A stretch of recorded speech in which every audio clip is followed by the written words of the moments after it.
Chères dames, chers messieurs, chères demoiselles, s'il vous plaît, je vous en prie, ensemble, nous allons remercier le général président, son excellence Abdourahmane Tiani du Niger.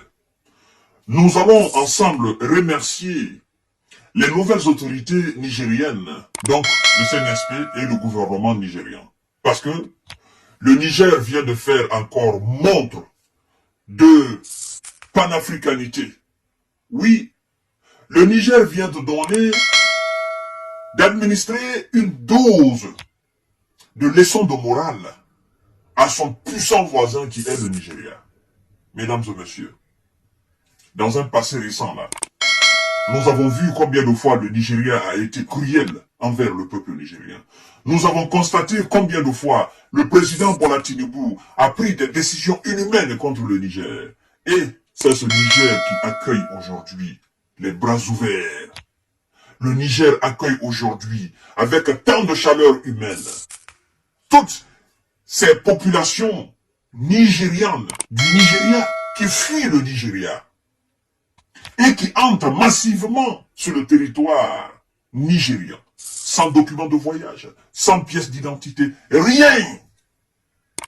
On nous annonce, il y a plus de 1400 du Nigeria qui entrent au Niger. Ce sont des réfugiés. Vous imaginez, si le Niger venait à refuser, venait à fermer ses frontières à ces populations nigériennes, ces gens-là allaient devenir quoi? Ils allaient devenir comment aujourd'hui? Vous voyez les raisons pour lesquelles nous sommes levés comme un seul soldat contre ces hors la loi de la CEDEAO, contre ces barbares, n'est-ce pas, de la CEDEAO, pour leur dire, nous sommes le même peuple, c'est le peuple africain. Vous n'avez pas raison de sanctionner un pays comme le Niger. Vous n'avez pas raison de sanctionner un pays comme le Burkina, un pays comme le Mali. Vous n'avez pas raison. Parce que nous sommes le même peuple. Quand ça va chauffer, un jour dans l'un de ces pays-là, ces populations vont fuir, aller où? Ils vont fuir pour venir dans les autres pays de l'Afrique, notamment les pays voisins, les pays frontaliers. Et c'est ce qu'on est en train d'assister aujourd'hui. Vous avez constaté ce qui s'est passé actuellement avec les terreaux du Nigeria, n'est-ce pas, qui ont enlevé des femmes et des enfants. Il y a eu des tirs de gauche à droite. Vous comprenez? L'insécurité dans ce pays-là, le Nigeria, les gens fuient l'insécurité du Nigeria. Et ces gens se réfugient aujourd'hui au Niger. Vous voyez un peu la leçon de morale que le peuple nigérien vient de donner à M. Bola Tinubu pour dire si par le passé, dans un passé récent là, il y a 2 ou 3 mois, vous avez fermé les frontières, vous avez coupé l'électricité. Nous n'allons pas faire les mêmes choses. Parce que peuple nigérien, ce sont les mêmes peuples. Il n'y a pas de différence. Nous sommes tous des Africains. Chers dames, chers messieurs, chers demoiselles, partagez cette vidéo dans tous les groupes possibles. Abonnez-vous sur cette page, activez la cloche de notification pour ne plus rater mes vidéos. S'il vous plaît, partagez cette vidéo pour que Bola Tinubu sache réellement qu'il était dans l'erreur totale. N'est-ce pas, ce sont eux qui étaient là, galvanisés, pour soi-disant intervention militaire au Niger. Ils avaient même commencé à former des troupes. Aujourd'hui, lui, c'est son peuple. Lui, Bola Tinubu, président en exercice alors de la CEDEAO, lui, c'est son peuple qui fuit son propre pays pour aller se réfugier dans ce pays qu'il a sanctionné, dans ce pays qu'il avait envie d'envoyer des militaires, dans ce pays qu'il voulait agresser. Chers dames, chers messieurs, chers demoiselles, sa propre population trouve aujourd'hui refuge dans ce pays-là. Ça me fait mal. Ça me fait mal, je suis même sur mes nerfs, ça me fait mal que des dirigeants africains prennent des décisions aussi inhumaines, aussi impopulaires, aussi insensées. Vous imaginez? Si les nouvelles autorités aujourd'hui au Niger, CNSP, venaient à s'opposer à l'entrée irrégulière de ces populations du Nigeria, de Bola Tinubu, sur le territoire nigérien, qu'est-ce qu'on allait dire?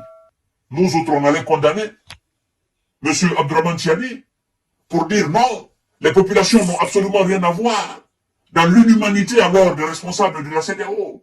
Les populations n'ont absolument rien à voir. Tâchez de les accueillir parce qu'ils sont en train de fuir quelque chose.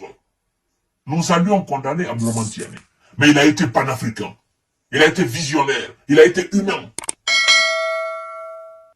Mesdames et messieurs, faisons très attention aux actes que nous posons. Quand nous sommes aux affaires, faisons très attention. Parce que on risque de tomber dans l'humiliation, dans la honte totale. Et aujourd'hui, Bola Tinubu, qu'est-ce qu'il va dire par rapport à cela? Qu'est-ce qu'il va dire? Hein? Afflux de réfugiés venus du Nigeria, arrivés dans la région frontalière, n'est-ce pas, de Maradi. Au Niger, il y a un mois d'une semaine, il y a moins d'une semaine, plus de 1400 personnes fuyant alors la barbarie dans le pays de Bola Tinubu, bandes armées, sont arrivées dans plusieurs villages de la région de Maradi, à la frontière avec le Nigeria, selon les chiffres des Nations Unies. Vous imaginez? Si le CNSP, le gouvernement nigérian, avait refusé d'accepter ces gens-là, pour dire non, ce sont des terreaux, ce sont des rebelles, il ne faut pas qu'ils viennent nous envahir ici. Qu'est-ce qu'on allait dire aujourd'hui? Qu'est-ce qu'on allait dire, mesdames et messieurs? Hein? Ce déplacement de population de premier mouvement d'ampleur depuis le début de l'année fait augmenter les besoins d'aide d'urgence dans la zone. Vous comprenez? La majorité sont des mômes et des darons. Vous comprenez? 1400 personnes ont ainsi afflué vers 3 localités de la région de Maradi au Niger en fin de semaine dernière, poussés par alors les hors-la-loi, les bandes armées, groupes de terreaux qui se sont, n'est-ce pas, déroulés quelques jours plus tôt dans la commune d'Issa, dans l'est de Sokoto, au Nigeria. Les populations ont été sommées de quitter les lieux dans les 72 heures. Bon, on les a sommés de quitter dans les 72 heures, dans leur propre pays. Ils ont fui leur propre pays. Ils sont allés alors où? Ils sont allés dans un pays où leur président tentait de sanctionner, dans un pays où leur président tentait d'agresser. Vous imaginez? Ce sont des leçons de morale. C'est la vie qui nous enseigne. Et ça mérite d'être partagé. Bola Tinubu, il est aujourd'hui dans la honte. Qu'est-ce qu'il va dire à Abdourahmane Tiani? Qu'est-ce qu'il va lui dire? Est-ce qu'il peut oser le regarder en face comme ça? Il a la tête basse aujourd'hui. Oui, il ne peut pas le parler aujourd'hui. Et ce que les autorités nigériennes sont en train de faire, ils sont en train de venir en secours. Au secours de ces personnes qui fuient la barbarie de ces terreaux du Nigeria. C'est ça. C'est de l'humanité, ça. Les autorités du Niger, ils viennent de donner une leçon à Bola Tinubu. Ils viennent de le montrer qu'ils sont plus humains que lui, qu'ils sont plus visionnaires que lui, qu'ils sont plus africains que lui.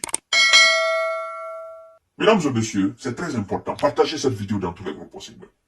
Pas de biens, pas de nourriture et pas de papier d'identité. Vous imaginez? Sur place au Niger, plusieurs organisations sont à pied d'œuvre pour leur venir en aide. Parmi les organisations figure alors le Conseil norvégien pour les réfugiés selon Christelle Uré, responsable plaidoyer au bureau Afrique de l'Ouest et Centre. Les personnes ont tout laissé derrière elles. Pas de biens, pas de nourriture et pas de papier d'identité. En termes de besoins, il y a bien entendu tout ce qui est nourriture, mais les besoins aussi en termes d'abri, en matière de santé et en matière d'accès à l'eau. Les nouveaux déplacements posent, n'est-ce pas, aussi des défis importants en termes de gestion des ressources pour les communautés qui sont déjà sur place et qui sont déjà, n'est-ce pas, très pauvres. Il faut alors les relocaliser, mesdames et messieurs. Hein? En plus de l'aide d'urgence, les réfugiés doivent être relocalisés plus loin dans la zone frontalière pour des raisons de sécurité. C'est un mouvement de grande ampleur et c'est le premier mouvement d'ampleur que l'on constate depuis le début de l'année. Mais ce n'est pas le premier afflux, n'est-ce pas, de réfugiés. Par conséquent, le Haut Commissariat aux réfugiés est déjà organisé pour relocaliser ces personnes, notamment dans le village de Tchakadori, de Tchakakori du moins. Ils les relocalisent dans des zones jugées plus sécurisées et où ils peuvent aussi avoir davantage accès à l'aide. Vous imaginez? Vous imaginez? Ils sont au Niger. On les envoie dans les zones plus sécurisées. Ils ne sont pas au Nigeria. Ce sont des Nigérians et Nigérianes qui sont au Niger aujourd'hui. Oh, la vie nous enseigne. la vie ne va jamais cesser de nous surprendre. La vie nous enseigne que nous devons être humbles, nous devons être tolérants, nous devons être humains, nous devons être vraiment du côté du peuple quand on est aux affaires. Nous devons être imaginatifs, nous devons être visionnaires, nous devons accepter souvent de nous entraider. Vous imaginez? Maintenant, si la CEDEAO avait déstabilisé le Niger, de toutes les façons, il n'avait même pas le pouvoir. On serait où aujourd'hui? Ces gens-là, ils allaient vivre pour aller où? Dans un pays déstabilisé? Alors, chers dames, chers messieurs, chères demoiselles, soyons quand même humains. Remercions les nouvelles autorités nigériennes d'avoir posé cet acte, d'avoir accepté nos frères et sœurs, nos mamans, dans ce pays. Ils ont fait preuve d'hospitalité, preuve de gentillesse, preuve d'humanité. C'est ça surtout le message. Partagez cette vidéo dans tous les groupes possibles. Abonnez-vous sur cette page et activez la cloche de notification pour ne plus rater mes vidéos. À tout à l'heure pour notre série d'informations de décortiquage. Abonnez-vous aussi sur ma page YouTube. Le lien est juste là et aussi dans la description. Merci aux nouvelles autorités et prenez soin de vous.